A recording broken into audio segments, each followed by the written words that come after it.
আমি কি ফিরসা বইতাম চাইছিলাম? আমি জীবনও আমি ফিরসা বয়াম ওই মামুরে জিগাম, মামুর লোক ওইদিন কইছি আমি ফিরসা বইতাম চাইছি না। কারণ ফিরসাব দেখতে দেখতে আমি অতিষ্ঠ। আমি সারাটা বাংলাদেশও ফিরসা আমার তো বেশি গুণ আপনারা। এই ভাই এই কথাটা হুন্ডা যাইন গা, যান যান, এটা দিয়া দিলাম, অনুমতি দিয়া দিলাম, আপনি যাইন গা। ওই এই কথাটা কিন্তু হুন্ডা যান, এটা জরুরি না। গল্প না ভালো, এই তো বইয়া লাগছে বট বট ওই এই কথাটা হুন্ডা যাইন গা। এরপরে আমিও থাকতাম না। এখন আর উঠন যেটা একটা জরুরি কথা কইতে আসি।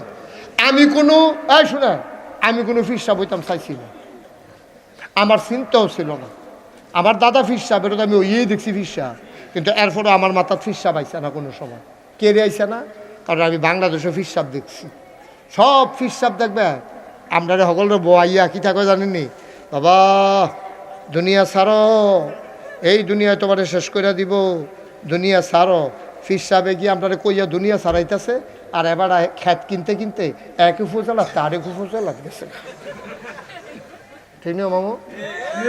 বাংলাদেশে কোন ফিরসাবটা গরিব আমারে দেখান, কোন ফিরসাবটা বাংলাদেশে গরিব, অথচ কোনো কামাইও করে না, কোনো চাকরিও নাই, কোনো খিরুস্তিও করে না, অটোও চালায় না, ফেয়াজুও বেছে না মাথায় নালা। তো টেহা পায় কো? এই বইয়া থাহে হগিন নেবেদি টেহা দেয়, রিক্সাওয়ালা টেহা দেয়, নাদানে বইয়া বইয়া খায়। দেখলে মনে হয় যেমন 15-20 জন, আসলে বইয়া রয়েছে একজন। গোল হইয়া গেছে গা, আতারে আতাইয়া সাউন্ড লাগে, নাক কখনো শুকনো লাগে না, তো মুহলা আত লাগে না। এটি দেখা আমি ফিরসা বইতাম চাইছি না। ফিরসাব তো এটা ছিল না, ফিরসাব তো এটা ছিল না রে। ফিরসাব হলো নবীর ওয়ারিস, আল উলামা ওয়ারাসাতুল আম্বিয়া। নবিয়া যেমনি মানুষকে আল্লাহমুখী করছে, ফিরসাবের দায়িত্ব হলো মানুষকে আল্লাহমুখী করা। আর আমরা তারা গিয়া সেরা হ্যাঁ কেমনে খালি বইয়া বইয়া খাইব। এটি দেখা আমার দাদা 1996 সালে শোনো, যখন আমি কামেল ফাঁস করি, কামেল ফাঁস করার পরে দাদা আমার খবর দিছে বাইতে দিতাম। আইয়া দেখি বাইত ফুরা মাহফিল, দরবারের লোক, গ্রামের লোক, আত্মীয় স্বজন, ফুরাটা বাড়ি একটা গেরাও দিয়া রাখছে। আমি ঢুকা কই কিতা, কই জরুরি মিটিং। কি মিটিং? দাদায় বইয়া খেলি সেটা কইল, আমার নিয়ত আছে আমার ফুতে ফয়েজ আহমদ। আমার আব্বার নাম কিতা জানেন না আপনি? আব্বার নাম কিতা? আব্বার নাম কিতা? আব্বার নাম কিতো? আমার আব্বার নাম হলো ফয়েজ আহমদ। দাদাই খেলি সেটা কইছে, ও আমি চিন্তা করছিলাম আমার এন্তেকালের পরে আমার ফয়েজ আহমদের দরবারের দায়িত্ব পালন করব, তারে তো আল্লাহ লইয়া গেল গা, হেন আর আমরা রাত নাই। ওখান আমি নিয়ত করছি আমার এন্তেকালের পরে আমার আদরের নাতি মুশতাক ফয়েজি দরবারের দায়িত্ব পালন করব। এই কথা করার লগে লগে আমি হাউমাউ করে কান্দা আমি গেলাম, আমি গিয়ে আব্বায় না নাই, আপনার ধরো 3 ফুট আছে, আপনার বড় নাতিও আছে, আমার বড় ভাইও আছে, তো তারারে হালাইয়া আমি ছোটো মানুষ, আমারে গিয়ে আমি ছোটো মানুষ, আমি তাত নাই, হয় ভাইয়ারে দিবেন, না হইলে আমার 3 চাচা আছে তারারে দেন, আমি এর পরে বাঁচলে দেখা যাব। দাদায় কয় না আমি বুঝি কেডায় পারবো, আমি বুঝে তোমারে দিছি। মার হাবা কইতেন না? আমার দাদা আঞ্জা দিয়া দইরা কানছে, দোয়া করে দিয়া গেছে। আমি কইছি আমি তো এই ফিরসাব বইতাম না, যেই ফিরসাব বইয়া বইয়া খায়, আমিও তোমার এই ফিরসাব বানাইতাম চাই না। তো আমি কই তো কিতা করবে? আমি কই আমি একটা কমপ্লেক্স করতাম চাই, যেহেন আইলে মানুষ হেদায়তের আলু নিয়ে যাবে। আমি একটা বিরাট কমপ্লেক্স করব। কয় তো আমি কি ধনী মানুষ, তোরে বিরাট কিছু দেন করতে? আমি আপনি একটা কিছু দেন। আমার দাদা 9 শতক, ওনার আব্বা ছেলেরা রাস্তায় কথা বলো না, আমার দাদায় 9 শতক জায়গা আমার দরবারের নামে দিয়া গেছে। আমি এর পরে ক্ষেত কিনা শুরু করলাম। আজকে নাগাইশ দরবার 1800 শতক। সুবহানাল্লাহ। কয় শতক? 18 শতক।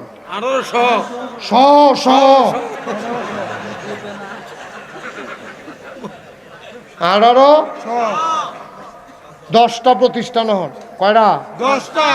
খেয়াল করো, খানকা, দাখিল মাদ্রাসা, নুরানি মাদ্রাসা, হাফিজিয়া মাদ্রাসা, দাতব্য চিকিৎসালয়, গণপাঠাগার, গবেষণাগার, ছাত্রাবাস, এতিমখানা, মসজিদ।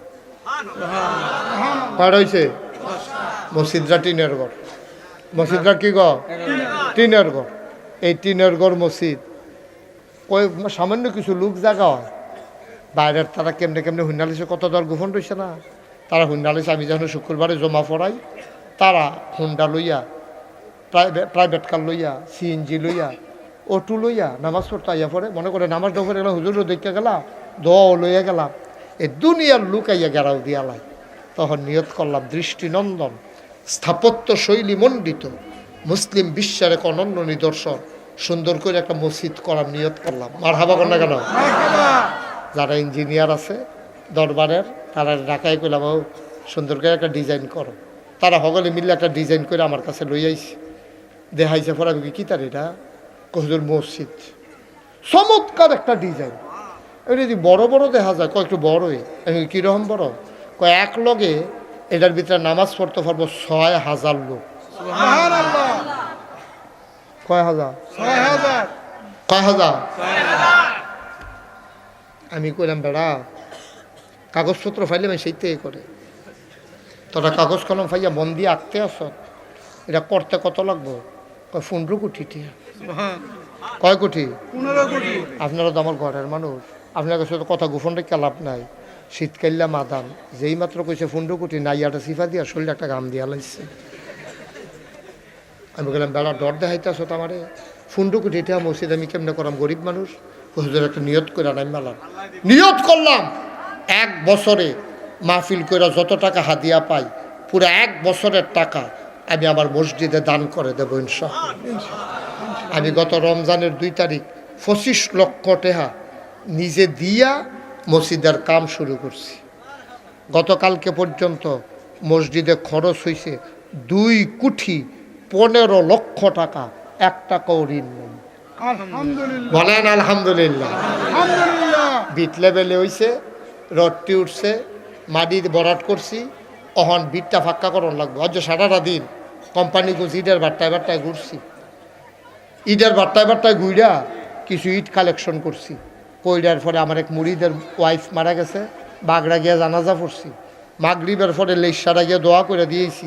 এরপরে তোমরা এখন আইছি, অনেক কষ্টে আছি, অনেক ফেরেশানি করি। আমি মসজিদের কাম ধরনের বালা ধরছি। আপনাদের কাছে তো কথা গোপন রেখে লাভ নাই।